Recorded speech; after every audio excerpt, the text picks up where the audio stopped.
Hello. I just wanted to take some time to introduce the new fire standard for fire investigation that's been launched recently.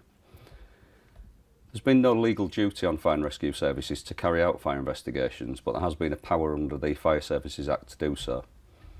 Every fire and rescue service in the UK currently carries out fire investigations, and this fire standard does provide a requirement for all services to carry on doing that for all investigations that are not at crime scenes, which I'll come back to it later. What the standard's really going to do is make sure that we've got consistency across the sector, make sure that every fire and rescue service is delivering a fire investigation function in an effective and an efficient way, and to make sure we can provide good assurance to our communities and to our partners that fire investigations are being carried out in the right way. If we get fire investigation right, that should really drive prevention activity, as we'll know what's caused the fire, we'll know what the origin is, we'll know how that fire spread, and therefore that can inform the activity we'll need to do to cause people to be safer in the future. It'll certainly support all our protection activities, and it'll undoubtedly give us safer firefighters, because we'll be able to know how fires spread and how to influence training and operational assurance for that.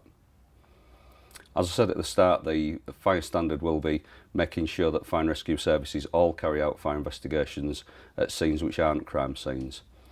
Fire services may wish to choose to carry out crime scene investigation as well, and this fire standard does point you towards how to do that and to make sure that you're following all of the relevant procedural guidance needed for courts.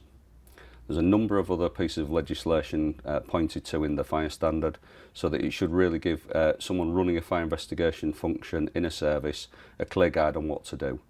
It'll point towards the relevant code of practice, it points towards the relevant competency framework to make sure all the staff are working correctly and being trained correctly, and it'll point to everything else that you need to do to make sure that fire investigation is carried out effectively and efficiently. I think every UK fire and rescue service